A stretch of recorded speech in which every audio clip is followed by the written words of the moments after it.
नेहमीच आपल्या जिल्ह्याचा जो क्रमांक आहे तो कायम वरचा असतो. अगदी तो अंगणवाडी सेविकापासून ते अधिकारी गटापर्यंत एकूण ज्या 5 प्रकारामध्ये ह्या स्पर्धांचं आयोजन केलं जातं. या स्पर्धेच्या या कार्यशाळेमध्ये आमच्या जिल्हा शिक्षण व प्रशिक्षण संस्थेचे सन्माननीय प्राचार्य श्री जितेंद्र साळुंके साहेब, त्याचबरोबर सर्व वरिष्ठ अधिव्याख्याता, अधिव्याख्याता आणि त्याचबरोबर शिक्षण विभागामधील सर्व अधिकारी. आपण सर्वसामान्यपणे ऑक्टोबर पूर्वी जो नवोपक्रम तयार केलेला होता किंवा त्यावेळी जी लिंक आलेली होती ती लिंक आपण सर्वांनी भरलेली असावी. या लिंकच्या अनुषंगानं आपल्या शाळेमध्ये जे काही कामकाज आहे हे कामकाज सुद्धा तुम्ही सुरू केलेलं असेल. काही जणांचं संपलेलं पण असेल. आणि आता जी काही राज्य स्तरावरून येणारी जी काही तपासणी आहे की ज्याच्यामध्ये प्रामुख्यानं पहिल्यांदा आपण जिल्हा स्तरावरती तपासणी करतो, त्याच्यानंतर राज्यावर तपासणी करतो आणि त्यानंतर संपूर्ण राज्यामधून जे राज्य स्तरावरचे जे विजेते घोषित केले जातात. तर नेमकी या स्पर्धेमध्ये या नवोपक्रमासाठीचे असणारे निकष, या नवोपक्रमांची तपासणी करत असताना कुठल्या गोष्टी प्रामुख्यानं पाहिल्या जातात, या सर्व बाबींची माहिती आपण सर्वजण आपला जो काही नवोपक्रम आहे तो लिंकमध्ये सादर करण्यापूर्वी आपल्याला माहिती व्हावी, जेणेकरून याचं मार्गदर्शन आपल्या सर्वांना व्हावं आणि एक उत्तम अशा दर्जाचा, म्हणजे काम तर आपण उत्तम दर्जाचं करतोच, परंतु आपलं जे काही काम आहे हे काम योग्य पद्धतीनं सादर करणं ही सुद्धा खूप महत्वाची बाब आहे. ती एक कला आहे आणि त्याच्या पाठीमागचं जे शास्त्र आहे हे शास्त्र सुद्धा आपल्याला जाणून घेणं आवश्यक आहे. कारण त्याशिवाय आपण कितीही चांगलं काम केलं आणि जर आपलं प्रेझेंटेशन व्यवस्थित नसेल तर मात्र जो तपासणी करणारा जो व्यक्ती आहे किंवा जो तज्ज्ञ आहे त्याला ते तुमचा जो नवोपक्रम आहे तो योग्य आहे किंवा भावना ज्याला म्हणतो आपण, किंवा नंबरमध्ये येण्यासाठी जे काही निकष दिलेले आहेत त्या निकषानुसार त्याची मांडणी केलेली आहे का, या सर्व व्हावे. मग ते आतली जी काही प्रकरणांची योजना असेल ती किंवा त्याच्यासाठी दिले जाणारे जे काही इव्हिडन्स आहेत, पुरावे, तर ते आपण योग्य प्रकारे जोडलेले आहेत का, त्याचं वेळापत्रक, या सर्व बाबींच्या संदर्भातली चर्चा किंवा या संदर्भातलं मार्गदर्शन हे अशा पद्धतीनं आपण नवोपक्रमाच्या स्पर्धांचा कार्यशाळा आयोजित करून सर्वांना करत असतो. महाराष्ट्रामध्ये अगदी बोटावर मोजण्या एवढ्याच काही डाएट असतील किंवा शिक्षण विभागाची कार्यालय असतील की जिथं अशा पद्धतीनं शिक्षकांना मार्गदर्शन केलं जातं. आणि त्यामध्ये आमच्या डाएटमधील सन्माननीय अधिव्याख्याता श्रीमती अन्नपूर्णा माळी मॅडम यांनी मागच्या वर्षी देखील आणि या वर्षी देखील एक चांगला उपक्रम, एक चांगल्या पद्धतीचं व्यासपीठ आपल्या सर्वांना या ठिकाणी मार्गदर्शन स्वरूपानं आयोजित करून दिलेलं आहे. त्याबद्दल खरोखरच अन्नपूर्णा माळी मॅडम यांचं अभिनंदन आहे. कारण नवोपक्रम स्पर्धेमध्ये आपल्या जिल्ह्यामधील सातत्यानं आपला क्रमांक हा वरचा राहिलेला आहे. म्हणजे जसं मी सुरुवातीलाच म्हटलं की अंगणवाडी सेविकांच्यासाठी पासून ते अधिकारी गटापर्यंत, म्हणजे मला सांगायला आनंद वाटेल की अधिकारी गटामध्ये मागच्या वर्षी 2024-25 मध्ये आपल्याच डाएटमधील अधिकारी श्रीमती श्री कृष्णा फडतरे सर यांनी प्रथम क्रमांक मिळवलेला होता राज्यस्तरावर. त्याचबरोबर अध्यापक विद्यालय असेल किंवा प्राथमिक विभाग असेल, माध्यमिक विभाग असेल, याच्यामध्ये देखील आपल्याला प्रथम, द्वितीय, तृतीय या पद्धतीनं क्रमांक मिळालेले आहेत. आणि तीच परंपरा, तोच वारसा घेऊन आपण आता या स्पर्धेला देखील सामोरं जाणार आहोत. याच्यामध्ये क्रमांक मिळवणं हा मुख्य उद्देश नाही आहे. तर सातारा जिल्ह्यामध्ये जे काही वेगवेगळ्या प्रकारचे उपक्रम आणि एक्सपेरिमेंट होतात, प्रयोग होतात, त्याची ओळख संपूर्ण राज्याला व्हावी हा मुख्य उद्देश याच्यामध्ये आहे. कारण आपण सातत्यानं अकॅडमिकली असेल किंवा कला क्षेत्राच्या दृष्टिकोनातून असेल, क्रीडा क्षेत्राच्या दृष्टिकोनातून असेल, संपूर्ण राज्याला मार्गदर्शक, की ज्याला आपण मैलाचा दगड असं म्हणतो, तर तशा पद्धतीचं काम सातारा जिल्ह्यामधनं होताना दिसतंय. आणि तोच वारसा आपण पुढे घेऊन जाण्यासाठी म्हणून, आणि आपले जे काही शिक्षक आहेत हे खूप चांगल्या पद्धतीनं काम करतात, आपण सर्वजण खूप चांगल्या पद्धतीनं काम करता, परंतु परंतु त्याच्यामध्ये जी काही शास्त्रीय बाबी त्याच्यामध्ये असणं अपेक्षित आहे, त्या शास्त्रीय बाबी त्याच्यामध्ये येण्याच्या दृष्टिकोनातून आणि जास्तीत जास्त सरस अशा पद्धतीचा आपला नवोपक्रम अहवाल आपण SCRTच्या वेबसाईटला किंवा SCRTच्या लिंकमध्ये, पोर्टलला आपल्याला अपलोड करता यावा.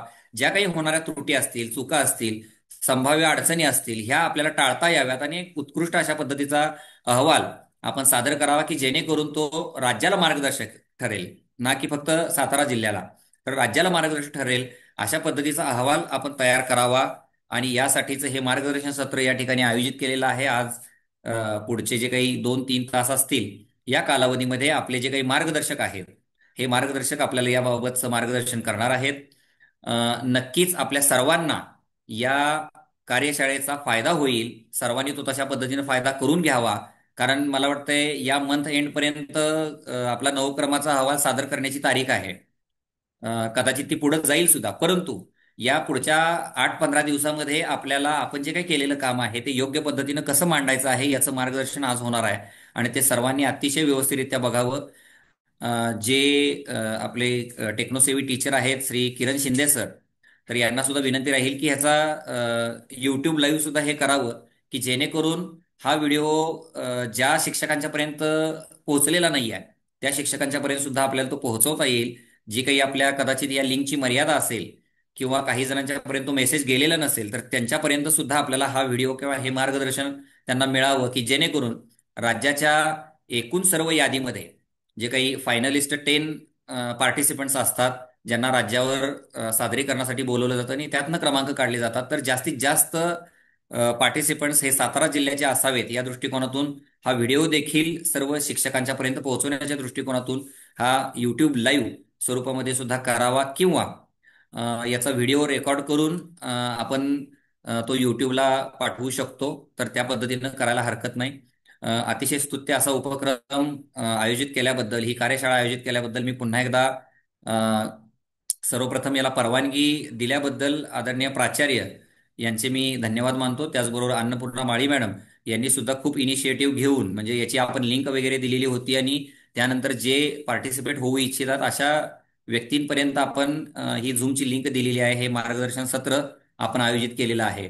तर अन्नपूर्णा माळी मॅडम यांचे देखील खूप खूप धन्यवाद आणि खूप खूप अभिनंदन. या कार्यशाळेसाठी मी सर्वांचं स्वागत करतो आणि सर्वांना शुभेच्छा देतो आणि या ठिकाणी थांबतो. धन्यवाद. धन्यवाद साहेब.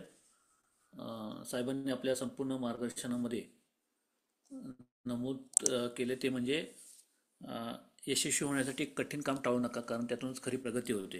कारण की त्यांनी आपल्या संपूर्ण मार्गदर्शनामध्ये सातारा जिल्ह्याचा जो चार्ट म्हणजे फ्लो चार्ट आहे, गेल्या वर्षी कोणकोणते यशस्वी झालेले आपले जे सहभागी आहेत आणि गेल्याच वर्षी नाही दरवर्षीच आपण बघतो की आपले सहभागी नेहमीच यशस्वी होत आहेत. त्याच्या पाठीमागचं जे कारण आहे ते कारण म्हणजे आपण जो रोडमॅप निर्माण करतोय व्यवस्थित, त्याच्यामध्ये साध्य होतं आहे आणि त्याच्यामध्ये सगळ्यात जास्त मोठा वाटा हा सन्माननीय अन्नपूर्णा माळी मॅडम यांचा आहे. तर साहेबांनी त्यांचंही अभिनंदन केलं आहे आणि आपल्याला सांगितलं आहे की सहभागी होताना अतिशय व्यवस्थित पद्धतीने तुम्ही झालात. त्याचा जो निकष आहेत त्या निकषानुसार तुम्ही व्यवस्थित त्याचं प्लॅनिंग केलं तर यश नक्कीच मिळेल. नक्कीच साहेब, सगळे जे आता उपस्थित आहेत ते प्रयत्न करतीलच या संदर्भात. आत्ता आपण सुरुवात करत आहोत ते नेमका हा रोडमॅप कसा असेल, त्याचे निकष कसे असतील आणि त्या निकषामध्ये आपल्याला नेमकं काय करायचं आहे ते आपण पाहणार आहोत. यासाठी आपल्याला मार्गदर्शन करणारे सन्मान्य अन्नपूर्णा माळी मॅडम, मी त्यांना विनंती करतो की आपण आपलं मार्गदर्शन सुरू करावं. त्याचबरोबर जरा जे LAPची जी लिंक आपल्याकडे येते ते थोडंसं त्याचं टेक्निकल सपोर्ट आपल्याला व्यवस्थित म्हणजे त्याचं जे सेटिंग आहे लाईव्हचं ते मिळत नाही, कारण की स्ट्रीमिंग URL ब्लॉक होतो आहे, त्यानंतर स्ट्रीमिंग की ब्लॉक होतो आहे. लाईव्ह स्ट्रीमिंग फक्त तो तिथं एक मुद्दा राहतोय म्हणजे मिळतोय आपल्याला तो. त्याच्यामुळे यूट्यूब लाईव्ह 2 वेळा आपलं फसलं गेल्या वेळी सुद्धा, ह्यावेळी सुद्धा तो प्रयत्न झाला आहे. पण जो आता रेकॉर्डिंग आपण सुरू केलं आहे त्या रेकॉर्डिंगच्या माध्यमातून आपण ते जे आपण तो व्हिडिओ आहे जो त्यांच्या क्लाउडला हे होईल, स्टोअर होईल, तो घेऊन तो नंतर यूट्यूबला टाकूया. तर सन्मान्य अन्नपूर्णा माळी मॅडम यांना विनंती करतो की आपण आपलं मार्गदर्शन सुरू करावं. सर्वांना नमस्कार. आज आपली आज जी नवोक्रमची कार्यशाळा आयोजित केलेली आहे ऑनलाईन, त्या कार्यशाळेसाठी मार्गदर्शन करणारे, प्रास्ताविक करणारे डोंबाळे साहेब यांचे धन्यवाद प्रथम मानते आणि या कार्यशाळेला सुरुवात करूया आपण. तर आजच्या या कार्यशाळेसाठी प्रेरणास्थान किंवा मार्गदर्शन करणारे जिल्हा शिक्षण व प्रशिक्षण संस्थेचे माननीय प्राचार्य साळुंके साहेब, त्याचबरोबर शिक्षण विभागातील प्राथमिक, माध्यमिक व योजना शिक्षणाधिकारी, आमचे जिल्हा शिक्षण व प्रशिक्षण संस्थेचे सर्व वरिष्ठ अधिव्याख्याते, सर्वच स्टाफ आणि त्याचबरोबर प्रशासनीय यंत्रणेतले सर्व अधिकारी वर्ग, आपल्याला नेहमीच सहकार्य करणारे किरण शिंदे सर, त्याचबरोबर LFE ने जे हे आम्हाला प्लॅटफॉर्म उपलब्ध करून दिलं ते गवळे सर, आणि त्याचबरोबर आपण सर्व शिक्षक आज या नवोपक्रम कार्यशाळेसाठी उपस्थित राहिलात. सर्वांचे मनपूर्वक पुन्हा एकदा स्वागत करते. आपण या कार्यशाळेला सुरुवात करण्यापूर्वी एक दोन बाबी मी सांगते की नवोपक्रम ही कन्सेप्ट आधी समजून घेऊया. नवोपक्रम काय आहे, त्याचे निकष काय आहेत, नवोपक्रम असणाऱ्या शिक्षकांना आपल्याला कोणते त्याच्या अंगामध्ये गुणवैशिष्ट्य असतात हे पाहून मग आपण राज्यस्तरीय स्पर्धेसाठी आपल्याला नेमकं काय करायचं आहे, राज्यस्तरीय स्पर्धेसाठी कशासाठी घेतल्या जातात आणि त्यांची नेमकी भूमिका काय आहे, त्याचे निकष काय आहेत, ते नियम कोणते आहेत, काय काय बाबी आपल्याला कराव्या लागणार आहेत, या सर्वांची माहिती आपण आज घेणार आहोत. तर सर्वात प्रथम नवोपक्रम काय आहे, तर शिक्षण क्षेत्रात आपण बऱ्याच वेळा नवनवीन प्रयोग करत असतो, अध्ययन अध्यापन सहशालेय कार्यक्रमांचे आयोजन करत असतो. त्याचबरोबर प्रशासन व्यवस्थापन करताना शिक्षणाची गुणवत्ता वाढवण्यासाठी आपण धडपड करतच असतो. आणि फक्त मी दरवर्षीच ह्या कार्यशाळेचे आयोजन करत असताना हे एक बाब सांगत असते की आपण जेव्हा शिक्षणाची गुणवत्ता वाढवण्यासाठी प्रयत्न करत असतो तेव्हा आपण जे गोष्टीमध्ये आहोत, ज्या ठिकाणावर आहोत तिथे समाधान न मानता पारंपरिक पद्धतीपेक्षा वेगळा आणि नाविन्यपूर्ण मार्ग वापरून जर वेगवेगळे उपक्रम राबवले तर ही गुणवत्ता वाढण्यास अधिक आपल्याला मदत होते. कारण बघा, शिक्षकांना नेहमी मिळालेल्या यशावर असमाधानी असावं. कारण का, तर प्रगती होण्यासाठी आपण जर बरं चांगलं चाललं असेल तर आपल्याला अतिशय उत्तम करायचंय, उत्तम चाललं असेल तर उत्कृष्ट करायचंय. म्हणजे हे वाक्य मी दरवर्षी सांगते, उत्कृष्ट असेल तर अतिउत्कृष्ट करायचंय. परंतु समाधान मानायचं नाही, अधिक अधिक प्रयत्न करायचे आहेत, वेगवेगळ्या पद्धतीने गुणवत्ता वाढवण्यासाठी आपल्याला प्रयत्न करायचे आहे. आणि तेव्हा आपण जे उपक्रम राबवतो हे नाविन्यपूर्ण मार्ग वापरून केलेले उपक्रम म्हणजेच नवोपक्रम असं आपल्याला थोडक्यात म्हणता येईल. म्हणजे याचाच अर्थ आपण जे प्रकल्प पण वेगवेगळे राबवतो बघा, या प्रकल्पातील सर्व संकल्पना नवोपक्रमात समाविष्ट असतात. पण यात फक्त आधुनिकतेला जेव्हा अधिक प्राधान्य दिलेलं असतं तेव्हा तो नवोपक्रम होतो. आता हा नवोपक्रम कशासाठी, नेक्स्ट स्लाइड घ्या. तर आपल्याला हे नवोपक्रम का करायचे आहेत? बघा, आपल्या आजूबाजूला अनेक शिक्षक असे असतात की जे वेगळ्या वाटेने चालणारे असतात. वेगळ्या वाटेने चालणाऱ्या, आगळा वेगळा विचार करणाऱ्या शिक्षकांना आपले विचार कृतीत आणण्यास संधी मिळते या नवोपक्रमाच्या माध्यमातून. आणि जर आपण नवोपक्रम राबवले तर आपल्या विचाराला चालना मिळते आणि आपला एक विचार इतरांपर्यंत पोहोचण्यास आपल्याला संधी मिळते. त्याचबरोबर विद्यार्थ्यांच्या गुणवत्तेबाबत निर्माण झालेल्या समस्येवर स्वप्रयत्नाने आपल्याला जे उपाय शोधावे लागतात तो प्रयत्न आपल्या हातून होत जातो. कारण जेव्हा गुणवत्तेचा प्रश्न निर्माण होतो तेव्हा तिथे समस्या ह्या असणारच आहेत. आणि ह्या समस्या जेव्हा असतात, आपल्या दैनंदिन अध्यापनातले अगदी विद्यार्थी गैरहजर राहतो, ही सुद्धा समस्या असते. एक दोन दिवस येतो, एक दिवस येत नाही, 4 दिवस येतो, परत 2 दिवस येत नाही, ही सुद्धा समस्या असते. आणि या तुम्ही समस्येवर घ्यायला सुरुवात आपण करा वरती जेव्हा मीटिंग पर्यंत बोलायचं नाही, बोलताना बघा किती बोलण्याची. स्पीकर कुणाच चालू आहे? मॅडम तुमचं माईक चालू करा पुन्हा, मी आता ती सेटिंग बदलली थोडीशी. हो का? हा, ओके ओके. जेव्हा अशा समस्येवर स्वप्रयत्नाने उपाय शोधण्याचा आपण प्रयत्न करतो तेव्हा सुद्धा नवोपक्रम गरजेचा असतो. त्याचबरोबर अध्ययन अध्यापन प्रक्रिया सुरळीत होण्यासाठी व्यवस्थापन, प्रशासन, पर्यवेक्षण करताना सुद्धा आपणाला वेगवेगळ्या वाटेने जावे लागते आणि गुणवत्ता वाढवण्याचा प्रयत्न करावा लागतो. धडपडणाऱ्या व उत्कृष्टतेचा ध्यास असणारे अनेक शिक्षक असतात. ते सातत्याने त्यांना स्वप्रेरणा कशातून मिळते तर वेगवेगळे नवोपक्रम राबवण्यातून स्वप्रेरणा मिळते. आणि जेव्हा कधी कधी बघा आपण सातत्यानं आपल्याला यश मिळतं, जसं मी मगाशी म्हंटल आपलं सगळं उत्तम चाललंय, परंतु तेच तेच चाललेलं आहे, नेहमी तेच तेच चाललेलं असतं, तेव्हा नाविन्याच्या अभावी येणारी जी मरगळ असते, यांत्रिकता असते, ती दूर करून उत्साहाने नव्याने कार्यप्रेरित होणं हे गरजेचं असतं. आणि त्यासाठी नवोपक्रमाची गरज असते. नेक्स्ट स्लाइड घ्या सर. Slide next. नाही मॅडम, नेक्स्टच आहे, पुढचीच आहे.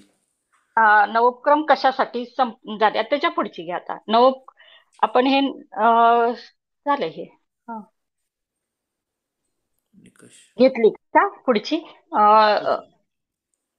नवोपक्रम करणाऱ्या शिक्षकाची गुणवैशिष्ट्ये घ्या. ओके, मी इकडे लॅपटॉपवर बघितलं.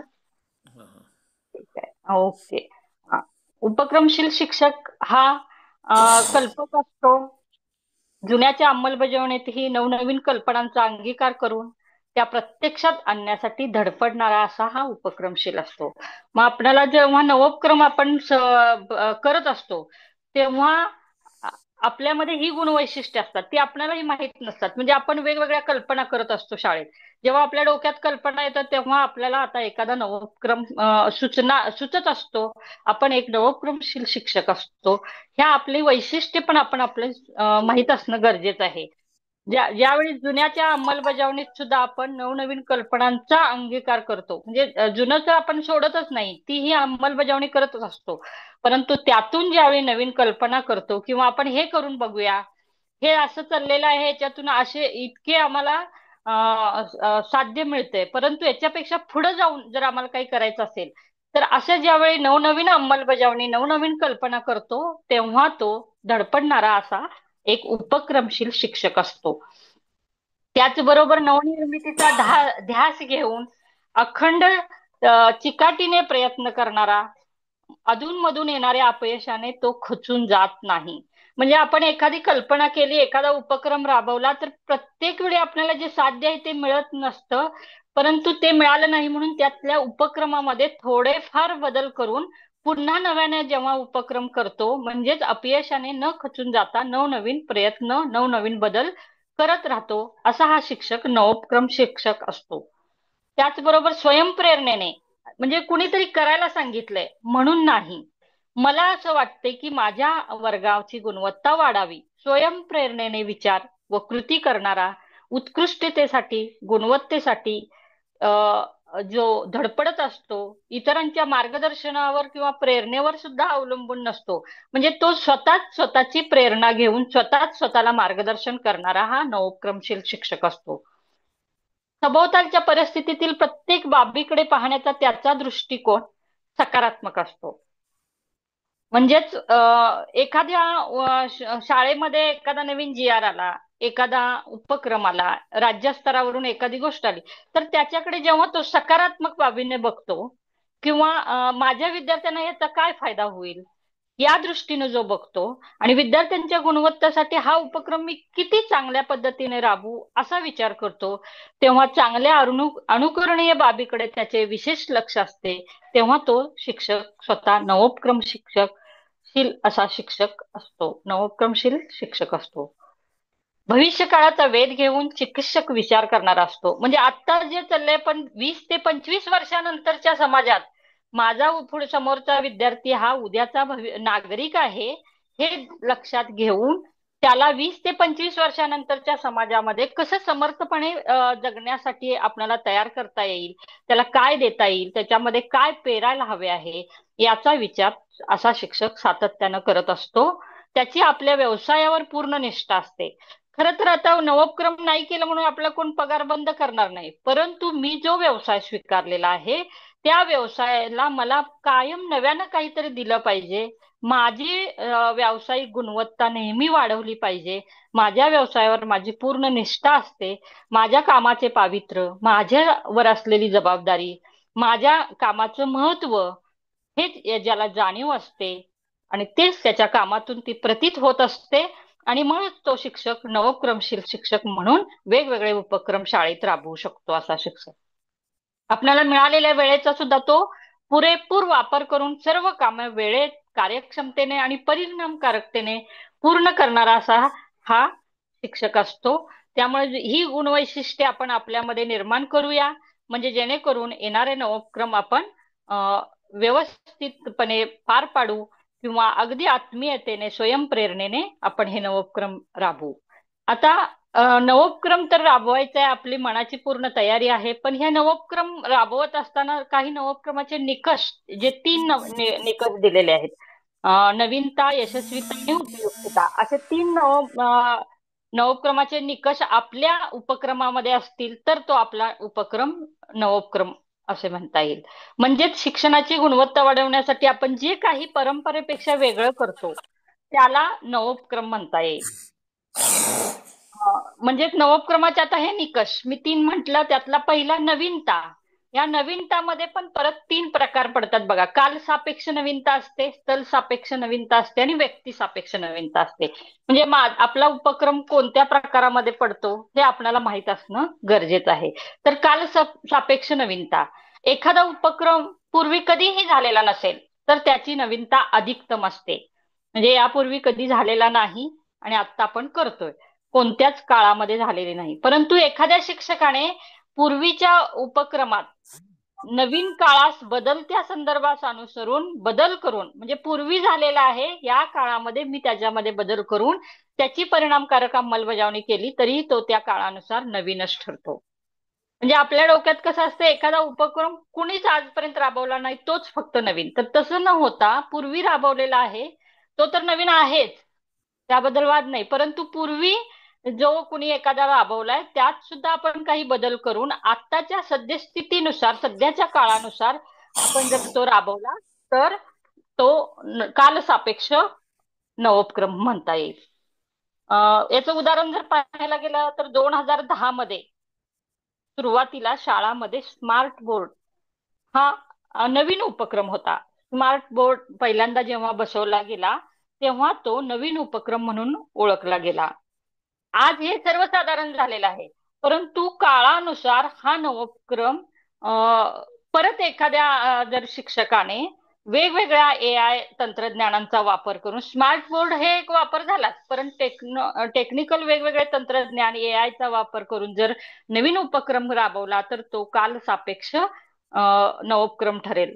म्हणजेच कालसापेक्ष नवोपक्रम हा नवीन उपक्रमाचा नंतर कालांतराने तो इतका उपयुक्त असतो की तो नियमित होतो. म्हणून कालसापेक्ष असे उपक्रम सुद्धा आपण वेगवेगळ्या पद्धतीने करू शकतो, जेणेकरून भविष्यातही त्यांचा उपयोग आपल्याला होऊ शकतो. दुसरा प्रकार आहे स्थल सापेक्ष नवीनता.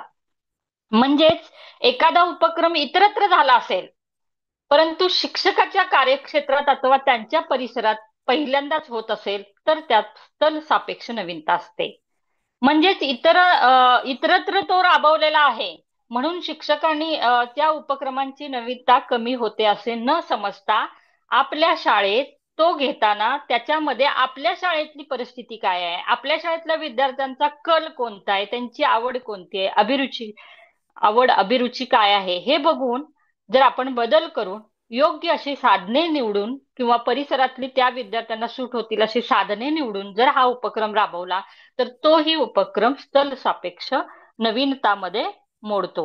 म्हणजे शहरी शाळामध्ये आपण डिजिटल लर्निंग आधीपासूनच करत होतो बघा. म्हणजे बऱ्याच शाळांमध्ये, शहरी शाळांमध्ये हे चालायचं. परंतु ग्रामीण भागामध्ये प्रथमच जेव्हा टॅबलेट वापरून एखादा वर्गामध्ये शिक्षण प्रक्रिया सुरू झाली तर हा स्थल सापेक्ष नवीन उपक्रम आहे. आता तिसरा प्रकार म्हणजे व्यक्ती सापेक्ष नवीनता. म्हणजे शिक्षकाच्या स्वतःच्या दृष्टीने हा उपक्रम नवीन असतो. म्हणजे मी अजून आजपर्यंत माझ्या शिक्षकी पेशात मी जेव्हापासून सर्व्हिसमध्ये आहोत तेव्हापासून हा उपक्रम मी स्वतः केलेला नाही, इतरांनी केलेला आहे. पण माझ्या दृष्टीनं तो नवीन आहे, कारण त्या उपक्रमाची उद्दिष्ट, साधनं, मांडणी, उपयुक्तता या दृष्टीने शिक्षकाचे स्वतःचे विचार व स्वतःची कल्पना ही नवीन असते. मग इतरांनी एखाद्या वेळेस तो राबवला असेल परंतु स्वतःचे काही कल्पना आणि विचार त्यामध्ये थोडेफार बदल असतात. प्रत्येक व्यक्ती सापेक्ष हे बदल हे असतातच. उदाहरणार्थ आता शिक्षक प्रशिक्षणामध्ये आपण ज्यावेळी शिक्षक प्रशिक्षण सेवांतर्गत घेतो, सेवापूर्व शिक्षण सगळ्यांना कॉमन असतं, पण सेवांतर्गत मध्ये जेव्हा आपण ब्लूम्स टेक्नॉलॉजी काही शिक्षकांनी जर ऐकली किंवा अभ्यासली, तर त्यांना ती, काही शिक्षकांना ती नवीन वाटते. त्यांनी आजपर्यंत कधीच ब्लूम्स टेक्नॉलॉजी ऐकलेली नसते, वाचलेली नसते. परंतु काही अनुभवी शिक्षक असे असतात की त्यांच्यासाठी ती सर्वसाधारण टेक्नॉलॉजी असते, ते वापरतात स्वतः. म्हणून त्या ज्यांनी वापरलेली नाही त्यांच्यासाठी तो नवीन नाही असं होत नाही, त्यांच्यासाठी तो नवीन असतो. म्हणजेच व्यक्तिसापेक्ष नवीनता ही व्यक्तीचा अनुभव, व्यक्तीचे ज्ञान, त्याची नवीनतेची भावना याच्यावर व्यक्तिसापेक्ष उपक्रम असतो. म्हणजे आपण जी कल्पना सुचवू ती आपल्या शाळेतली परिस्थिती, आता काल सापेक्ष असेल, स्थल सापेक्ष असेल, व्यक्ती सापेक्ष असेल. नवीनतामध्ये आपल्याला एक बाब लक्षात घ्यायची आहे की आपल्या समोरच्या विद्यार्थ्यांच्या गुणवत्ता वाढीसाठी हा उपक्रम नवीन आहे हे आपल्याला माहीत असणं, हे नवीनता हा एक निकष आहे, तो त्यामध्ये असणं अत्यंत महत्वाचं आहे. आता दुसरा निकष कोणता, तर यशस्वीता. म्हणजेच नवोपक्रम सुरू करताना मनाशी आपण जो हेतू धरलेला असतो, मला काय बदल करायचा आहे. म्हणजे एखादा उपक्रम चालू करत असताना जसं आपण मगाशी चर्चा केली तशी काहीतरी समस्या असते म्हणून तो उपक्रम घेतलेला असतो, किंवा काहीतरी कमी आहे ते वाढवायचं आहे आपणाला, म्हणजे गुणवत्ता वाढण्यासाठी आपल्याला नवोपक्रम आपण सुरू केलेला असतो. मग हे जे उद्दिष्ट किंवा हेतू उपक्रमाचा ठरवलेला असतो, त्याची अंमलबजावणी झाल्यानंतर ती उद्दिष्टे साध्य झाली तर तो उपक्रम यशस्वी झाला असे म्हणता येते. म्हणजे आपण ठरवलेली उद्दिष्ट साध्य होणे हा अत्यंत महत्वाचा निकष आहे. अर्थात कोणताही उपक्रम जर 100% यशस्वी पण नसतो आणि 100% अयशस्वी पण नसतो, परंतु मी जी उद्दिष्ट 2-3 ठरवलेली असतात, त्या ठरवलेल्या उद्दिष्टापैकी कोणती उद्दिष्ट साध्य झाली, कोणती झाली नाही, ती कोणत्या कारणामुळे झाली नाहीत, हे शिक्षकांनी लक्षात घेणं गरजेचं आहे. म्हणजे यासाठी आपल्याला नवोपक्रम राबवत असताना उपक्रम पूर्वस्थितीचं पण निरीक्षणाच्या नोंदी आपल्या जवळ असल्या पाहिजेत, आणि उपक्रम पूर्वस्थितीपेक्षा किती प्रमाणात बदल झाला याची नोंद घ्यावयाची असते. आणि यासाठीच पूर्वस्थितीची निरीक्षणं व नोंदी ह्या महत्वाच्या असतात. म्हणजेच उपक्रमाची यशस्वीता शिक्षक स्वतः ठरवत असतो. म्हणजे आपण जे हेतू ठरवलेले आहेत त्या हेतूच्या दिशेने आपण कितपत चाललेलो आहेत, कोणती उद्दिष्ट ठरवायची आहेत ही सुद्धा आपणच ठरवायची आहेत, पूर्वस्थिती काय आहे त्याचं वर्णन करायचं आहे, त्याचं निरीक्षण नोंदी करायचे आहेत, आणि नंतर मग ती उद्दिष्ट ठरवून त्याच्यासाठी केलेल्या उपक्रमानुसार कितपत यशस्वीता आपल्याला प्राप्त झाली, ती यशस्वीता इतरांच्या व स्वतःच्या लक्षात येण्यासाठी यशस्वीतेचे प्रमाण ठरवण्याचे निकष शिक्षकाने उपक्रमा अगोदरच ठरवून ठेवायचे असतात. म्हणजेच आपण अहवाल लेखन करत असताना आपण कोणती पूर्वस्थिती आहे, आपण कोणती उद्दिष्ट ठरवलेली आहेत, या पूर्वस्थितीच्या अनुषंगानं आपण कसे उपक्रम राबवले आणि त्याच्यामध्ये कितपत यशस्वीता मिळाली, हे अत्यंत महत्वाचा निकष नवोपक्रमाचा आहे. ही जर यशस्वीतेचं प्रमाण जास्त असेल तरच आपला हा उपक्रम यशस्वी झाला असं म्हणता येईल. आणि तिसरा निकष आहे तो म्हणजे उपयुक्तता. म्हणजेच एखादा उपक्रम जर मी माझ्या शाळेत राबवला, त्याचा मला 80 ते 85% यशस्वीता पण प्राप्त झालेली आहे, म्हणजे माझा उपक्रम हा एखाद्या दुसऱ्या परिस्थितीत वेगळ्या ठिकाणी अन्य शिक्षकाने जर राबवला तरीही त्याचे आउटपुट जर तेच येत असतील तर त्याची उपयुक्तता वाढली असं म्हणतो. म्हणजे माझ्या वर्गात त्याचा उपयोग झालेला आहे, परंतु तो दुसऱ्या परिस्थितीत वेगळ्या ठिकाणी वेगळ्या शिक्षकाने वापरून किंवा वेगळी साधने वापरून जर केला आणि त्यातही त्याला तेवढेच यश आले तर त्या उपक्रमाची उपयुक्तता अधिक आहे असा अर्थ होतो. म्हणजे स्वतःपुरते त्याचे यशस्वीता प्राप्त होऊन चालत नाही, तर तो इतरांनाही उपयुक्त ठरला पाहिजे, इतरांनाही त्याचे तेवढेच उपयोग झाले पाहिजेत. तर हा निकषही अतिशय महत्वाचा आहे. म्हणजेच नवीनता, यशस्वीता आणि उपयुक्तता या 3 बाबींवर आपल्याला लक्ष ठेवून आपला उपक्रम हा सर्व दृष्टीनं कसा उपक्रमशील होईल हे बघणं गरजेचं आहे. मग यासाठी आपल्याला आता या नवोपक्रम कार्यवाही करतानाच ह्या बाबी लक्षात घेत जायचं आहे की मग ह्या कार्यवाहीचे टप्पे लक्षात घ्या आधी. तर नवोपक्रम कार्यवाहीच्या टप्पेमध्ये आपणाला नवीनता, यशस्वीता व उपयुक्तता या निकषावर विद्यार्थ्यांचा सर्वांगीण विकासासाठी आपण शिक्षणाच्या गुणवत्ता वाढीबाबत एखाद्या क्षेत्रात जर काम करायचे निश्चित झाले आहे आपले, म्हणजे ही क्षेत्र सुद्धा भरपूर असतात अध्ययन अध्यापन प्रक्रियेचे. म्हणजे अनेक क्षेत्रामध्ये आपल्याला समस्या जाणवत असतात. प्रथम शिक्षक आधी ती यादी करत असतो आणि मग त्यानुसार आपण ही क्षेत्र ठरवत असतो. तर या उपक्रमाची कार्यवाही कोणत्या टप्प्याने करावी हे माहीत असणं गरजेचं आहे. जसं पहिला त्याचा टप्पा हा आहे की सर्वप्रथम शिक्षकाने आपल्या मनात वारंवार येणाऱ्या गुणवत्ताविषयक समस्यांची यादी करायची. म्हणजे वर्गामध्ये गुणवत्ता वाढत नाही, आपण लगेच जर निदान करत नाही बघा. वेगवेगळ्या उपचार करायचे असेल तर निदान करताना वेगवेगळ्या शक्यता गृहीत धरायला लागतात. म्हणजेच गुणवत्ताविषयक समस्यांची यादी आपल्याला करायची आहे. त्याचा प्राधान्यक्रम द्यायचा आहे. म्हणजे पहिली महत्वपूर्ण कोणती समस्या आहे, पहिल्यांदा कोणती समस्या सोडवावी लागणार आहे, कोणती समस्या कोणत्या समस्येवर अवलंबून आहे, ही समस्या सोडवली तर ही समस्या आपोआप सुटेल, असं जेव्हा त्यांचा प्राधान्यक्रम लावावा. ज्या समस्या आपल्या आवाक्यातील आहेत त्याचा प्राधान्याने विचार करा. कारण का, आवाक्यातील समस्या आधी सोडवल्या की आपले अडथळे कमी होतील आणि मग त्यातील महत्वाची वाटणारी समस्या कोणत्या क्षेत्राशी निगडीत आहे ते ठरवून ती समस्या आपल्याला निश्चित करावी लागेल. आणि निश्चित करत असताना सुद्धा परत त्यामध्ये अनेक बदल होत जातात. म्हणजे सुरुवातीला आपल्याला त्यानंतर यादी केल्यानंतर समस्येचे ढोबळ स्वरूप ठरवावे लागेल. म्हणजे ही समस्या का निर्माण झाली, त्याची कारणे शोधावीत, ही समस्या सोडवणे का महत्वाचे आहे हे पण निश्चित कर. म्हणजे प्रत्येक बाब आपल्याला सादरीकरण करताना हे सांगायचं आहे की यामध्ये काय समस्याची कारणं काय होती, ही का सोडवणं महत्वाचं आहे आणि ह्याचे आउटपुट किंवा उपयुक्तता किती आहे यासाठी हे महत्वाचं आहे. त्यानंतर मग समस्येचे निश्चित स्वरूप ठरवावे, कारण उपयुक्तता ही अत्यंत महत्वाची आहे आणि त्याचे शीर्षक ठरवावे. शीर्षक हे लहान असावे अगदी. अगदी तुमच्या शीर्षक ऐकल्या तुमचा नवोपक्रम लक्षात येईल असे नेमके, सुटसुटीत, कमी शब्दात शीर्षक ठरवावे. त्यानंतर करावयाच्या उपक्रमातून कोणत्या गोष्टी साध्य आपल्याला करावयाच्या आहेत, त्या कोणासाठी आहेत, त्यासाठी काय करावे लागेल आणि त्यामुळे कोणते बदल होतील इत्यादीचा विचार करावा. म्हणजे नवोपक्रमाची उद्दिष्टे याला म्हटलं जातं की मला नेमकं या उपक्रमातून कोणत्या गोष्टी साध्य करायच्या हे उद्दिष्टाच्या स्वरूपात विधानात्मक रूपामध्ये आपल्याला लिहायचं आहे. मग हे त्यामध्ये काय साध्य करायचंय, कोणासाठी करायचंय आणि मला काय करायचंय आणि कोणते बदल करायचे, या असे 3 ते 4 उद्दिष्ट आपली निश्चित करावे लागतील. नेक्स्ट स्लाइड घ्या. परत पुढचा मुद्दा बघा.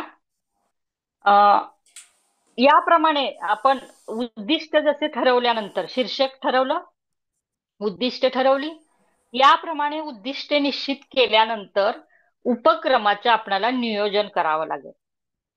मग त्यासाठी म्हणजे जो मनात विचार आलेला असतो, जी कल्पना आलेली असते, त्याचं नियोजन प्रत्यक्षात जर उतरायचं असेल तर कोणत्याही बाबीचा आधी आराखडा तयार करणं गरजेचं असतं. मग त्यासाठी कोणतं साहित्य तयार करावं लागेल आपल्याला, कोणासाठी आहे तो गट ठरवावा लागेल, किती वेळापर्यंत आपल्याला राबवता येईल, 3 महिने, 4 महिने, 6 महिने, तो कालावधी, आणि कोणत्या टप्प्याने याची कार्यवाही करायची आहे. म्हणजे आधी काय करायचंय आपल्याला, आधी त्यांची चाचणी घ्यायची आहे, पूर्व चाचणी घ्यायची आहे का उपक्रम राबवण्याआधी, नंतर उत्तर चाचणी घ्यायची आहे का, निरीक्षण कशी करणार आहोत, मग पदनिश्चय श्रेणी वापरणार आहोत, पडतळा सूची वापरणार आहोत, की कशा पद्धतीने व्यक्ती अभ्यास करणार आहोत, अशा प्रकारे निरीक्षण कशी करणार आहोत, म्हणजे त्याची साधनं काय वापरणार आहोत, नोंदी आपण कशा ठेवणार आहोत, निष्कर्ष जे आहेत तो कसे काढणार आहोत, या सर्व बाबींचं उपक्रमांचं नियोजन आपलं कागदावर तयार असणं गरजेचं आहे. आणि हे नियोजन करत असताना नवोपक्रमासाठी संबंधितांची पूर्व परवानगी आवश्यक आहे. जर आपण मुख्याध्यापक म्हणून कामकाज करत असाल तर आपल्या पंचायत समितीला गट शिक्षणाधिकाऱ्यांची परमिशन घेणं गरजेचं आहे. जर आपण शिक्षक म्हणून कार्यरत असाल तर मुख्याध्यापकांची परमिशन घेणं गरजेचं आहे. ज्या विद्यार्थ्यांच्यावर आपण प्रयोग करतो त्या विद्यार्थ्याचे संबंधित कार्यालय प्रमुखांची आपणाला परवानगी काढणं ही आवश्यक असतं, जेणेकरून तुम्ही हा उपक्रम राबवताय हे त्यांच्याही लक्षात येतं आणि याचं श्रेय, याचा फायदा आपल्याला स्वतःलाच होत असतो. नंतर नियोजन पूर्ण झाल्याची खात्री करून कार्यवाही करावी. म्हणजे आपलं नियोजन म्हणजे सगळ्या माझ्या दिशा ठरलेल्या ऐनवेळी उपक्रम राबवायच्या दिवशी माझी पूर्व चाचणी घ्यायची राहिली असं म्हणून आपल्याला चालत नाही. माझ्या पूर्व निरीक्षणाची नोंद राहिल्यात असं म्हणून चालत नाही. म्हणजे पूर्ण नियोजन आपलं असेल तरच मग कार्यवाही करावी. ज्या वर्गावर अथवा ज्या गटावर आपण काम करणार आहात त्याच्या समस्येबाबत पूर्वस्थिती जाणून घ्या. निरीक्षणात काही अडथळे येणार नाहीत ना त्याची नोंद करा. जर काही निरीक्षणात अडथळे येत असतील तर आधी अडथळ्यांचा बंदोबस्त आपल्याला करावा लागेल, किंवा समजा पालकांची परवानगी नसेल तर ती पालकांची परवानगी घ्यावी लागेल. म्हणजे जे काही आपल्याला त्या परिस्थितीत असतात अडचणी, त्या अडचणी सुरुवातीला सोडवणं गरजेचं आहे. नंतर उपक्रमासाठी तयार केलेल्या किंवा उपलब्ध केलेल्या साहित्याचा वापर करावा. म्हणजे जी निरीक्षणाची साधनं असतात किंवा उपक्रमांची साधनं असतात याच्यातून आपल्याला टप्प्याटप्प्याने कार्यवाही करताना प्रत्येक टप्प्यावर होणाऱ्या बदलांच्या नोंदी सुद्धा ठेवणं गरजेचं आहे. कारण प्रत्येक टप्प्यावर कुठं बदल झाला, जर यशस्वीता आपल्याला मिळवायची असेल तर कुठं कुठं बदल झाला हे आपल्याला सांगता येणं गरजेचं आहे. आणि ही कार्यवाही पूर्ण झाल्यावर नियोजनात असेल तर उत्तर चाचणी घ्यावी. म्हणजे जर आपलं नियोजन कसं असेल त्यानुसार, जर पूर्व चाचणी असेल तर आपल्याला उत्तर चाचणी घ्यावी लागते. जर निरीक्षणाच्या नोंदी पडताळ सूचीने वगैरे असतील तर पुन्हा निरीक्षण करावी लागतात. म्हणजे आपलं जे नियोजन असेल, नवोपक्रम ही कन्सेप्ट आपण सेवापूर्व शिक्षणात पण अभ्यासलेली आहे, त्यामुळे आपल्याला याबद्दल सविस्तर माहितीही आहे. त्यामुळे आपली जी साधनं असतील त्यानुसार कार्यवाही करावी. आणि सर्व या संकलित केलेल्या माहितीचे संख्याशास्त्रीय वर्गीकरण व विश्लेषण करावे. कारण कोणतीही यशस्वीता मोजण्यासाठी संख्याशास्त्रीय वर्गीकरण आणि विश्लेषण हे अत्यंत महत्वाचं आहे. म्हणजेच आपण ही जी माहिती मांडतो ती ठोसपणे सांगण्यासाठीचे हे आपले पुरावे पण असतात. यामध्ये प्रामुख्याने माहितीचे कोष्टकात रूपांतर करणे, शेकडेवारीत रूपांतर करणे, आलेख काढणे इत्यादीचा समावेश होत असतो. तसेच या मिळालेल्या माहितीवरून व निष्कर्षावरून उपक्रम कितपत यशस्वी झाला हे आपल्याला ठरवता येते. उपक्रमाचा फायदा कोणाकोणाला झाला, किती प्रमाणात झाला, कसा झाला, अगदी टक्केवारी सहित आपल्याला सांगता येऊ शकतं या निष्कर्षावरून. तर तयार केलेल्या साहित्याची परिणामकारकता यावरून आपल्याला दिसते आणि आपण ठरवू शकतो की आपला उपक्रम हा यशस्वीता किंवा उपयुक्तता या निकषामध्ये जातो की नाही हे आपल्या लक्षात येईल. नेक्स्ट, आता हे नवोपक्रमच्या कार्यवाहीचे टप्पे आपण बघितले. आता नवोपक्रम जेव्हा आपण पूर्ण होतो त्यावेळी तो इतरांना समजावा, किंवा मी त्यामध्ये काय काय केलेलं आहे, मी कसं माझा उपक्रम होता याचा अहवाल लेखन अत्यंत महत्वाचं आहे. इतरांना सुद्धा मार्गदर्शक ठरतो, स्वतःला सुद्धा तो इतरांना सांगण्यासाठी एक दिशादर्शक असा अहवाल लेखन असतं. म्हणजे अहवाल लेखनाचा टप्पा हा अत्यंत महत्वाचा असतो. आणि आपण जे आता राज्यस्तरीय नवोपक्रम स्पर्धा बघणार आहोत त्यामध्ये सुद्धा या अहवाल लेखनावरूनच तुमचं मूल्यांकन होतं. आणि अहवाल लेखन हे अत्यंत महत्वाचं आहे, आपण जे केलेलं आहे. म्हणून ह्या सर्व बाबी जर वरच्या आपण पाळल्या तर आपला अहवाल लेखनाला खूप मदत होते. तर अहवाल लेखनाचे काही टप्पे आहेत बघा. हे अत्यंत महत्वाचं आहे की आपलं शीर्षक, पहिल्यांदा त्यामध्ये शीर्षक असणं अत्यंत आवश्यक आहे. हे शीर्षक समस्येच्या निश्चित स्वरूपाचे विधान असावे. यात अलंकारिक भाषा असू नये. म्हणजेच नवोपक्रम जर करत असताना अलंकारिक भाषा का नसावी? कारण शास्त्रीय दृष्ट्या अहवाल लेखन करत असताना शीर्षक हे एक विधान स्वरूपात लिहिले जाते आणि त्या विधानातूनच आपल्याला पूर्ण नवोपक्रम डोळ्यासमोर येतो. म्हणून नेमक्या शब्दात निश्चित स्वरूपात असं एक विधान म्हणून शीर्षक मांडा.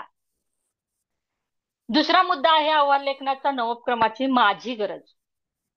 तुम्हाला हा नवोपक्रम का करावासा वाटला? हे उपक्रम निवडण्याचं कारण काय? तुमचं क्षेत्र कोणतं आहे? क्षेत्र निश्चिती, उपक्रमाचं या वेगळेपण काय आहे? आणि त्याची उपयुक्तता इत्यादीचा सर्व तपशील आपल्याला या गरजमध्ये लिहायचा आहे. तिसरा मुद्दा आहे माझी उद्दिष्ट. जसं मगाशी नियोजन करताना आपण म्हटलं की उद्दिष्ट आपल्याला ठरवायचे. ती उद्दिष्ट इथं विधानात्मक स्वरूपात 3 ते 5 अशी उद्दिष्ट मांडणं गरजेचं आहे. मगाशीच मी सांगितलेलं आहे की फायदा कोणाला झाला, कसा झाला, कोणत्या स्वरूपात, कोणत्या कृतीमुळे होणार, ह्या सर्व बाबी विधानात्मक स्वरूपात दर्शवणे. यामध्ये जे बदल अपेक्षित आहेत त्या बदलाचे मापन करणारे दर्शकही आपल्याला उद्दिष्टामध्ये नोंदवायचे आहेत. पुढचा मुद्दा आहे अहवाल लेखनामध्ये नवोपक्रमाचं नियोजन. जसं आपण कार्यवाही करत असताना नियोजन केलं, मग या नियोजनामध्ये आपल्या नियोजनानुसार आपण वेगवेगळ्या संबंधित व्यक्तीशी चर्चा केली किंवा संबंधितांशी आपण चर्चा करतो, तज्ज्ञांशी चर्चा करतो. माझं जे क्षेत्र आहे त्या क्षेत्रामध्ये आमच्या परिसरात किंवा वेगवेगळ्या शाळेत काही अनुभवी तज्ज्ञ असतात, शिक्षक असतात, अधिकारी वर्ग असतात. यांच्याशी मी त्या दृष्टीनं चर्चा केली. मग त्यामध्ये त्यांच्याशी चर्चा करून कोणकोणत्या मला कृती करायच्या आहेत त्या कृतीचा क्रम, या उपक्रमासाठी मी जरी माझी कल्पना असली तरी मला त्याच्यासाठी इतरांचीही मदत लागणार आहे. ती इतरांची मदत कोणत्या पद्धतीने घेतली आपण, या कार्यवाहीचे मी टप्पे कसे ठरवले, म्हणजे थोडक्यात वेळापत्रक काय, आणि यासाठी मला काय पुरावे सादर करायचे आहेत. मग तुमचे व्हिडिओ असतील, युट्यूब लिंक असतील किंवा फोटो असतील, हे उपक्रमासाठी सादर करावयाचे पुरावे, काही मुलाखती असतील, पालकांच्या मुलाखती असतील, जे काही तुमचं असेल तुमच्या उपक्रमानुसार ते पुरावे, आणि उपक्रमांचं स्थळ, कालावधी आणि खर्च, हे सर्व नियोजनामध्ये आपल्याला अहवाल लेखनात सुद्धा मांडायचं आहे. म्हणजेच नवोपक्रम तुमचा तपासणाऱ्याला तुम्ही काय नियोजन केलं हेही लक्षात आलं. म्हणजे तुमचे अहवाल लेखन याच टप्प्यानुसार, याच कृतीनुसार, याच क्रमाने होणं गरजेचं आहे. पुढचा, नवोपक्रमाची कार्यवाही कशी केली, यामध्ये आम्हाला काय अपेक्षित आहे, तुमची पूर्वस्थितीची निरीक्षण आणि त्याच्या नोंदी इथं सविस्तर मांडायच्या. त्यानंतर कार्यवाही दरम्यान तुम्हाला निरीक्षण व माहिती संकलन तुम्ही कसं केलं हेही विधानात्मक स्वरूपामध्ये मांडायचं आहे तुम्हाला. उपक्रम पूर्ण झाल्यावर निरीक्षण व त्याच्या नोंदी, तुम्हाला काय काय निरीक्षण दिसली, कितपत दिसली, किती विद्यार्थ्यांच्या मध्ये बदल झाला, या सर्व नोंदी आणि कार्यवाहीत आलेल्या अडचणी सुद्धा मांडायच्या आहेत. म्हणजे जेणेकरून या अडचणी तुम्ही जेव्हा सोडवत असता, एखादा नवोपक्रम राबवत असता, तेव्हा अडचणी येत असतात, त्या अडचणी सुद्धा लिहा. म्हणजे जेणेकरून दुसरा जो नवोपक्रम राबवणारा तुमचं मार्गदर्शन घेत असतो, अहवाल लेखन वाचत असतो, तेव्हा तुमच्या अडचणींचा विचारही तो करत असतो. आणि नंतर या कार्यवाहीमध्ये माहितीचे विश्लेषण, जे आलेख, तक्ते, याद्वारे तुम्हाला जे काही अपेक्षित असेल त्याद्वारे तुम्ही ते विश्लेषण करणं, मग सांख्यिकी असेल, किंवा गुणात्मक स्वरूपात असेल, आपल्याला हे मांडणं गरजेचं आहे. आता त्या टप्प्यामधला हे 5 मुद्दे झाले. पुढचा मुद्दा आहे यशस्वीता.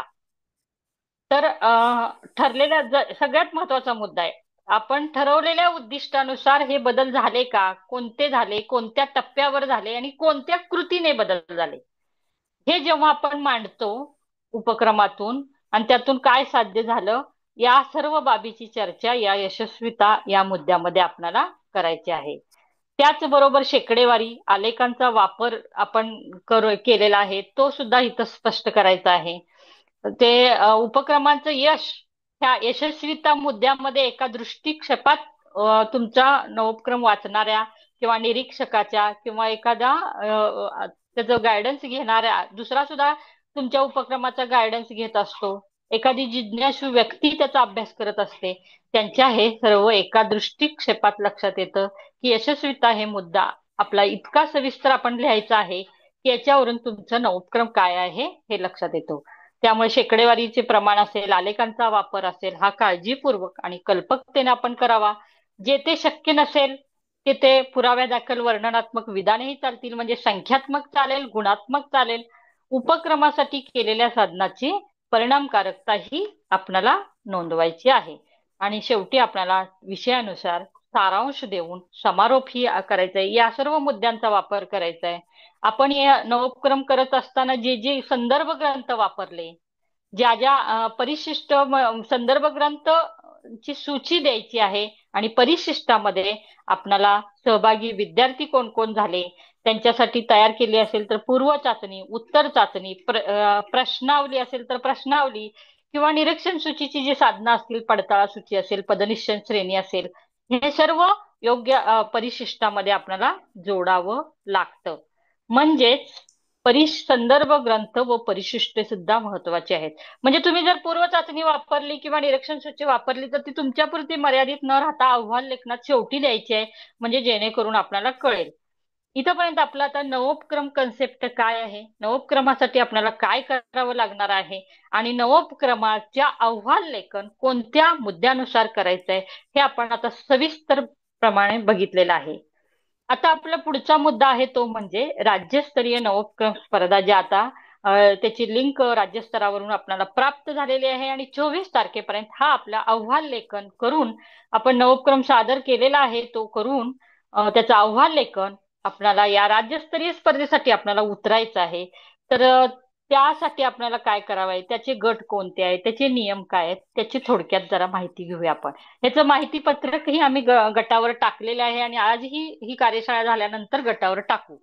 पण तरी आपण आढावा थोडक्यात घेऊया की नाविन्यपूर्ण शैक्षणिक उपक्रम जे राज्यामध्ये राबवले जातात, अशा राज्यात राज्यस्तरीय नवोपक्रम स्पर्धा त्या माध्यमातून दरवर्षी SCRT ही स्पर्धा आयोजित करत असते आणि दरवर्षी राज्यातील सर्व शिक्षक, मुख्याध्यापक, अधिकारी यांनी या स्पर्धेत सक्रिय असा सहभाग घेऊन शाळेत व आपल्या कार्यक्षेत्रात राबवलेले नाविन्यपूर्ण उपक्रम सादर करावे, हा या राज्यस्तरीय नवोपक्रम स्पर्धेचा मुख्य हेतू आहे. म्हणजे इथं गृहीतक काय धरलेलं आहे राज्यानं, आमच्या राज्यामध्ये सर्व शिक्षक प्रत्येक जिल्ह्यामध्ये वेगवेगळे उपक्रम राबवत असतात, सर्व अधिकारी राबवत असतात आणि फक्त त्यांनी या स्पर्धेमध्ये उतरावं, जेणेकरून त्यांनी राबवलेले नवोपक्रम हे राज्यभर सर्वांना प्राप्त होईल. स्पर्धेच्या निमित्ताने तुम्ही एकत्रित याल, यासाठी ही स्पर्धा आयोजित केलेली जाते. तर याचे गट कोणकोणते आहेत स्पर्धेसाठीचे, तर एक पूर्व प्राथमिक गट, यामध्ये अंगणवाडी कार्यकर्ता आणि सेविका, पर्यवेक्षिका या सहभागी होऊ शकतात. दुसरा गट आहे प्राथमिक गट, उपशिक्षक, पदवीधर शिक्षक आणि मुख्याध्यापक सहभागी होऊ शकतात. माध्यमिक व उच्च माध्यमिक गट आहे, त्यामध्ये माध्यमिक शिक्षक, उच्च माध्यमिक शिक्षक व मुख्याध्यापक सहभागी घेऊ शकतात. दरवर्षी आपली एक अडचण असते की माध्यमिक शिक्षकांच्या बाबतीतली, त्याचाही आपण परत विचार करूया, त्या वेळेला मी ते सांगत जाईन. की चौथा गट आहे विषय सहाय्यक, विषय साधन व्यक्ती, समावेशित साधन व्यक्ती, विशेष शिक्षक, विशेष तज्ञ व ग्रंथपाल, अशा हा चौथा गट आहे. आणि पाचवा गट आहे अध्यापकाचार्य व म्हणजे DLED कॉलेजचे जे अध्यापकाचार्य आहेत ते या पाचव्या गटामध्ये येतात. आणि पर्यवेक्षक अधिकारी गट, ज्यामध्ये अध्यापकाचार्य, केंद्रप्रमुख, ते शिक्षण अधिकारी, अधिव्याख्याता, वरिष्ठ अधिव्याख्याता, प्राचार्य, डायट, हे सर्व या पाचव्या गटामध्ये येतात. म्हणजे प्रत्येक गटनिहाय नंबर काढले जातात आणि प्रत्येक गटनिहाय आपल्याला सहभागी होण्याची संधी यामध्ये मिळत असते. आता या स्पर्धेची नेमकी उद्दिष्टे बघू. जसं आपण नवोपक्रमशील शिक्षकाचे गुण वैशिष्ट्ये बघितले, तसेच राज्यस्तरीय नवोपक्रम स्पर्धेची उद्दिष्ट काय आहेत, तर पूर्व प्राथमिक पासून उच्च माध्यमिक स्तरावर अध्ययन अध्यापनात सुधारणा घडवून आणण्यासाठी, शैक्षणिक समस्या सोडवण्यासाठी शिक्षक व अधिकारी यांना प्रोत्साहन देणे. म्हणजे स्पर्धेच्या निमित्तानं सुद्धा काही वेळेला उपक्रम राबवलेले जातात, त्यांना प्रोत्साहन मिळू शकते, त्यांच्या डोक्यामध्ये कल्पना असते, परंतु ती प्रत्यक्षात उतरते या स्पर्धेच्या निमित्ताने. दुसरं उद्दिष्ट आहे की शिक्षक व अधिकाऱ्यांना दैनंदिन कामकाजात नाविन्यता आणण्यासाठी प्रोत्साहन देणे. बघा, या स्पर्धेच्या निमित्तानं सुद्धा आपल्याला हे प्रोत्साहन मिळत असते. पूर्व प्राथमिक ते उच्च माध्यमिक स्तर, तसेच DLED विद्यालय ते प्रशासन, यामध्ये शिक्षण क्षेत्रातील गुणवत्ताच्या दृष्टीने अनेक नवनवीन संकल्पना असतात, नवीन विचार प्रवाह असतात, तंत्रे असतात, अध्ययन अध्यापन पद्धती यांचा निरंतर शोध घेणारे शिक्षक व अधिकारी जे असतात त्यांना प्रेरणा देणे, उत्तेजन देणं, हे या राज्यस्तरीय स्पर्धेचं उद्दिष्ट आहे. शिक्षक, अध्यापकाचार्य व पर्यवेक्षी अधिकाऱ्यामधील सृजनशीलता आणि संशोधक वृत्ती या निमित्तानं वाढीस लागते. शिक्षण क्षेत्रामध्ये विविध विषयावर केलेले जे उपयुक्त असे नाविन्यपूर्ण नवोपक्रम असतात ते इतर शिक्षकांच्या व शैक्षणिक प्रशासनाच्या माहितीसाठी ऑनलाईन प्रकाशित करणे हाही हेतू आहे बघा. म्हणजे तुम्ही जर राबवत असता तर स्पर्धेमध्ये सहभागी झाला तर तुमचा हा नवोपक्रम राज्यभर इतरांना मार्गदर्शक म्हणून प्रेरणादायी ठरेल. हेही या राज्यस्तरीय नवोपक्रमाचे एक उद्दिष्ट मानलं जातं. आता यामध्ये या स्पर्धेसाठी पात्रतेच्या अटी काय काय आहेत बघा. सगळ्यात महत्वाची बाब आहे ही. तर स्पर्धेमध्ये कोण कोण भाग घेऊ शकतं? तर जिल्हा परिषद, नगरपालिका, महानगरपालिका इत्यादी स्थानिक स्वराज्य संस्थाच्या प्राथमिक शाळा, माध्यमिक शाळा, उच्च माध्यमिक शाळा तसेच अनुदानित व विनाअनुदानित प्राथमिक, माध्यमिक व उच्च माध्यमिक शाळांमधील इयत्ता 1ली ते 12वीला अध्यापन करणारे सर्व शिक्षक हे या स्पर्धेत भाग घेऊ शकतात. मग अशी म्हटलं की मी माध्यमिक शाळेमध्ये बऱ्याच वेळा ही समस्या जाणवते की माध्यमिक शाळेमध्ये असतात परंतु इयत्ता 6वी ते 8वीला शिकवणारे शिक्षक असतात. त्यांनी आपला उपक्रम हा माध्यमिक मध्ये नोंदवायचा की प्राथमिक मध्ये नोंदवायचा हे दरवेळी आपल्याला शंका निर्माण होते. त्यामुळे माध्यमिक शाळांमधील 6वी ते 8वीला शिकवणारे शिक्षक हे प्राथमिक स्तर स्पर्धेसाठी गणले जातील. बघा म्हणजे आपण माध्यमिक शाळामध्ये आहोत परंतु 6 ते 8ला शिकवतो तर प्राथमिक स्तरामध्ये उतरा म्हणजे तुमचा नवोपक्रम पुढे जाईल. दुसरा, राज्यातील ICDS विभागाच्या अधीनस्थ अंगणवाडीतील कार्यकर्ती, सेविका व परीक्षिका या स्पर्धेसाठी भाग घेऊ. म्हणजे जे गट आपण केलेले आहेत त्या गटानुसार DLED विद्यालयातील अध्यापकाचार्य, शिक्षण क्षेत्रातील पर्यवेक्षकीय अधिकारी, केंद्र प्रमुख, विस्तार अधिकारी, गट शिक्षण अधिकारी, उपशिक्षण अधिकारी, शिक्षण अधिकारी, अधिव्याख्याता, वरिष्ठ अधिव्याख्याता, प्राचार्य हे सर्व सहभागी होऊ शकतात. स्पर्धक सध्या SCRT मध्ये किंवा प्रादेशिक विद्या प्राधिकरण RA मध्ये किंवा डाएट मध्ये विशेष सहाय्यक जर असतील तर ते पण ह्या सहभागी होऊ शकतात. डाएट अंतर्गत विशेष साधन व्यक्ती जे तालुक्याला काम करतात तेही यामध्ये सहभागी होऊ शकतात. सन 24-25 पासून मराठी माध्यम, यापूर्वी मराठी माध्यमाचे फक्त असायचे तर मराठी माध्यमासह इतर माध्यमातील शिक्षक व अधिकारी सुद्धा या स्पर्धेत भाग घेऊ शकतात. फक्त इतर माध्यमातील स्पर्धकांनी आपला नवोपक्रम अहवाल हा मराठी किंवा इंग्रजी भाषेमध्ये सादर करावा. म्हणजे जेणेकरून त्याचं इतरांना माहिती मिळेल. मराठी आणि इंग्रजीमध्ये त्यांना जे त्यांचं इतर माध्यमाचं कुठलंही असेल त्या माध्यमाचं अनुवाद करून मराठी आणि इंग्रजीमध्ये सादर करावा. आता या स्पर्धेचे नियम पण आपल्याला माहित असणं गरजेचं आहे. तर नवोपक्रम ही राज्यस्तरीय नवोपक्रम स्पर्धा वर्षातून एकदा घेतली जाते. त्यामुळे स्पर्धकाने दरवर्षी असते म्हणजे वर्षातून एकदा आणि दरवर्षी असते. त्यामुळे स्पर्धकाने सादर करीत असलेला आपला नवोपक्रम यापूर्वी राज्यस्तरीय नवोपक्रम स्पर्धेसाठी सादर केलेला नसावा. म्हणजे पहिल्यांदाच सादर करणं गरजेचं आहे. त्यासाठी स्पर्धकाने स्वघोषित असं प्रमाणपत्र सादर करावे. मग हा पत्रकाचा जो नमुना आहे तो माहिती पत्रकामध्ये आपणाला दिलेला आहे आणि इथं पण मी PPT मध्ये थोडक्यात तुम्हाला दाखवणार आहे. परंतु सविस्तर तुम्हाला ते माहिती पत्रकातलं त्याची प्रिंट काढावी लागेल. म्हणजे हा प्रमाणपत्राचा आणि प्रतिज्ञापत्राचा नमुना दोन्हीही आपल्याकडे आहेत. नवोपक्रम शिक्षकांनी स्वतः राबवलेला आहे.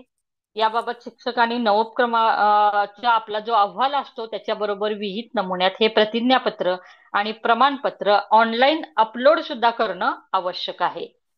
म्हणजे तुम्हीच त्याला माझा हा उपक्रम नवीन आहे म्हणून तुम्ही प्रमाणपत्र द्यायचं आहे. सादर करण्यात आलेला नवोपक्रम हा पूर्व प्राथमिक, माध्यमिक व उच्च माध्यमिक शिक्षणाच्या क्षेत्रात काम करणाऱ्या शिक्षकांना उपयुक्त ठरणाऱ्या कोणत्याही विषयातील असेल. फक्त तो उपयुक्तता असावा. त्याचे निकष आपण त्यासाठी आधीच बघितलेले आहेत. या स्पर्धेसाठी कृती संशोधन अहवाल व लघु संशोधन अहवाल पाठवू नयेत. कारण आम्ही दरवर्षी हे तपासतो तेव्हा काही जण कृती संशोधन पाठवतात. नवोपक्रमाचे मुद्दे वेगळे आहेत, नवोपक्रम अहवालाचे टप्पे वेगळे आहेत आणि कृती संशोधनाचे टप्पे वेगळे आहेत. त्यामुळेच आपण सुरुवातीला नवोपक्रम अहवालाचे टप्पे बघितलेले आहेत. त्यानुसार तुमचा हा नवोपक्रम आपण सादर करणं, अपलोड करणं गरजेचं आहे. हा नवोपक्रम अहवाल जसा इतर माध्यमासाठी आहे तसंच आपल्याला मराठी किंवा इंग्रजी माध्यमासाठी सुद्धा मराठी किंवा इंग्रजी यापैकी कोणत्याही एका भाषेत आपण टंकलिखित केलेला असावा, म्हणजे हस्ताक्षर चालणार नाही. नवोपक्रम टाईप केलेला असावा, यासाठी काही टायपिंगचे पण नियम आहेत. तोच फॉन्ट वापरणं गरजेचं आहे. युनिकोड या फॉन्टचा वापर करावा. या फॉन्ट साईज 12 असावी. त्याचबरोबर टंकलिखित करत असताना पेज मार्जिन डावी बाजू 1.5 इंच व उजवी बाजू आणि उजवी बाजू, वरील बाजू आणि खालची बाजू ही प्रत्येकी 1 इंच असेल. फक्त डावी बाजू 1.5 इंच असणार आहे आणि उजवी बाजू, वरील बाजू, खालील बाजू 1 इंच मार्जिन किंवा समास असावा. हस्तलिखित करून स्कॅन केलेला नवोपक्रम स्पर्धेसाठी ग्राह्य धरला जाणार नाही, म्हणजे तो डिबारच होतो. आणि सादर करण्यात आलेला हा आपला नवोपक्रम आहे तो सन 2024-25 किंवा 25-26 या कालावधीमध्ये राबवलेला असावा. म्हणजे दरवर्षीच आम्ही सांगतो की तुम्ही उपक्रमाची सुरुवातीलाच करत जावा. अहवाल लेखन करून तो अपलोड करणं फक्त लिंक आल्यावर बाकी राहील. आपला अहवाल नवोपक्रम हा राबवलेला असावा 24-25 आणि 25-26 मध्ये. हे स्पर्धेचे या नियम आहेत. पुढचा नियम आहे याचा अहवाल मर्यादा 4,000 ते 5,000 असावी. फाईल कारण ती 5 MB पेक्षा जास्त होणार नाही याची दक्षता घ्यावी लागते आपल्याला. त्यामुळे साधारण 4,000 ते 5,000 जेव्हा शब्द मर्यादा असेल तेव्हा ती फाईल अपलोड होते. फाईलमध्ये नवोपक्रमाशी निगडीत जास्तीत जास्त 6 फोटोंचा समावेश करा, कारण आपली मर्यादा आहे यामध्ये. राज्यस्तरीय नवोपक्रम स्पर्धेची लिंक भरताना त्यामध्ये 100 शब्द मर्यादेत नवोपक्रमाचा संक्षिप्त सारांश लिहिणे आवश्यक आहे. थोडक्यात एकदा सारांश सुद्धा अपलोड करावा लागतो आपल्याला. तो साधारण 100 शब्दाचा असावा, पण त्यामध्ये जेणेकरून तुमचा सर्व उपक्रम लक्षात येईल हे बघावं. सारांश त्याचा काढायचा आपला आणि तोही अपलोड करणं अत्यंत गरजेचं आहे. राज्यस्तरीय नवोपक्रम स्पर्धेची लिंक भरत असताना स्पर्धकाने स्वतःचा पासपोर्ट आकाराचा फोटो अपलोड करावा. नवोपक्रम फाईल ही PDF आणि वर्ड स्वरूपात जोडावी. म्हणजे फक्त PDF नाही किंवा फक्त वर्ड नाही, तर PDF आणि वर्ड स्वरूपात जोडावी आणि ही PDF फाईल 5 MB पेक्षा जास्त नसावी. स्पर्धकाने आपल्या नवोपक्रमाशी निगडीत इतरांना उपयुक्त होईल असा व्हिडिओ असेल अथवा युट्यूबवर असलेले लिंक असेल, हा नवोपक्रम स्पर्धेच्या तिथं लिंकवर विहित ठिकाणी ती लिंक नोंदवणं गरजेचं आहे. राज्यस्तरीय नवोपक्रम स्पर्धा सन 25-26 साठी स्पर्धकांनी आपले नवोपक्रम दिलेल्या लिंकवर विहित वेळेत अपलोड करावे. म्हणजे आता सध्या आपल्याला 24 तारीख ही मुदत दिलेली आहे. 24/11 पर्यंत आपल्याला हे सगळे आपले नवोपक्रम अपलोड करायचे आहेत. कदाचित ही मर्यादा वाढण्याची शक्यता आहे, परंतु ज्यांचे तयार आहेत त्यांनी सर्वांनी 24/11 पर्यंत अपलोड करावेत, कारण कधी काही वेळेला त्याची मुदत वाढ मिळतेच असं नाही. जर समजा मुदत वाढ मिळाली तर तुम्ही पुन्हा आणि नव्यानं हे करून अपलोड करू शकता. त्याच्यात जर काही तुम्हाला अगदीच बदल करायचा असेल तर, नाहीतर 24 पर्यंत शक्यतो तुम्ही ते बदल करा. जिल्हा स्तर, विभाग स्तरावर प्रथम 7 व राज्य स्तरावर प्रथम 10 क्रमांकाच्या स्पर्धकांना आपापल्या नवोपक्रमाचे प्रत्यक्ष ऑफलाईन सादरीकरण करणे बंधनकारक असते. म्हणजे एकदा ऑनलाईन त्याचं नंबर तपासले जातात. ज्यावेळी ऑनलाईन मधून जिल्हा स्तर आणि विभाग स्तरावर प्रथम 7 नंबर काढले जातात आणि राज्य स्तरावर 10 नंबर काढले जातात. आपल्या सातारा जिल्ह्याची अशी परंपरा आहे की प्रत्येक विभागात राज्य स्तरावर आपल्यातले नवोपक्रमशील शिक्षक हे राज्य स्तरावर क्रमांक मिळवतातच. याही वर्षी ती अपेक्षा ठेवतोय आणि तसे नक्कीच आपल्या या अपेक्षेची पूर्ती होईल असं अपेक्षा व्यक्त करते. त्याचबरोबर राज्यस्तरीय नवोपक्रम स्पर्धेत जे गुणानुक्रम असतात ती पारितोषिक, उत्तेजनार्थ पारितोषिक पात्र स्पर्धकांनी आपल्या नवोपक्रम अहवालाची एक प्रत संशोधन विभागाकडे, मग जिल्हा स्तरावर असेल आणि राज्य स्तरावर असेल, ही कार्यक्रमाच्या वेळी सादर करणं बंधनकारक असतं. याच्यातून हे आता मी बरेचसे मुद्दे तुम्हाला सांगितलेले आहेत. हे माहितीपत्रक परत ग्रुपवर आणखी टाकते, काळजीपूर्वक वाचा. ही PPT पण वाचा आणि काही तुमच्या शंका असतील तर त्या मला विचारू शकता कधीही तुम्ही. आणि तुम्हाला जर काहीही अडचण आल्या तर जिल्हा शिक्षण व प्रशिक्षण संस्थेतील सर्वच अधिकारी आपल्याला इथं अवेलेबल असतील. तुमच्या शंकांचं निरसन होईल. परंतु 24 तारखेपर्यंत आपले सर्वांनी अपलोड करावे. जास्तीत जास्त नवोपक्रम आपल्या जिल्ह्यातून जावी आणि याही वर्षी तीच परंपरा टिकून राहावी, ही एक अपेक्षा आजच्या या कार्यशाळेच्या निमित्ताने करते. जसं मगाशी मी म्हटलं, आपल्याला प्रतिज्ञापत्र आणि प्रमाणपत्र पण द्यावं लागतं. तर ह्याचा नमुना एक तुमच्या समोर ठेवलेला आहे. हे तुम्हाला माहिती पत्रकात मिळेल, त्याची प्रिंट काढा. पण आपल्याला स्पर्धकांना स्वतःच्या सहीनी आणि शाळेचं आणि कार्यालयाच्या शिक्क्यानं असं एक प्रतिज्ञापत्र आपल्याला द्यावं लागतं. आणि त्याचबरोबर एक प्रमाणपत्र हा शाळा कार्यालय प्रमुखाचं असतं. मग तुम्ही जर शिक्षक म्हणून असाल तर शाळा प्रमुखाचं घ्या, आणि मुख्याध्यापक असेल तर गट शिक्षण अधिकारीचे घेतील, आणि पर्यवेक्षण यंत्रणेतील असतील तर आपले कार्यालय प्रमुख जे असतात त्या कार्यालय प्रमुखांची स्वाक्षरी आणि शिक्का इथं या प्रमाणपत्रावर घेणं गरजेचं आहे. तर अशा पद्धतीनं नवोपक्रम संकल्पना काय आहे, नवोपक्रमासाठी आपल्यामध्ये कोणकोणती गुणवैशिष्ट्य असावी लागतात, नवोपक्रमाच्यासाठी आपल्याला नेमकं नियोजन काय करावं लागतं, अहवाल लेखनाचे नेमके टप्पे काय आहेत, नवोपक्रमाचे नेमके निकष काय आहेत, जेणेकरून आपला हा उपक्रम यशस्वी होईल आणि यशस्वी होऊन तो उपयुक्तही ठरेल. या दृष्टीनं मला वाटतंय या कार्यशाळेच्या निमित्तानं आपल्या नक्कीच हे लक्षात आलं असेल की आपला नवोपक्रम हा यशस्वी व उपयुक्त असणं हे नवीन यशस्वीता आणि उपयुक्तता या तीन निकषांनी युक्त असणं हे अत्यंत गरजेचं आहे. तर आपल्याला काहीही अडचणी आल्या असल्या तर आपण संपर्क करू शकताय. आणि इथं सर्वांना मी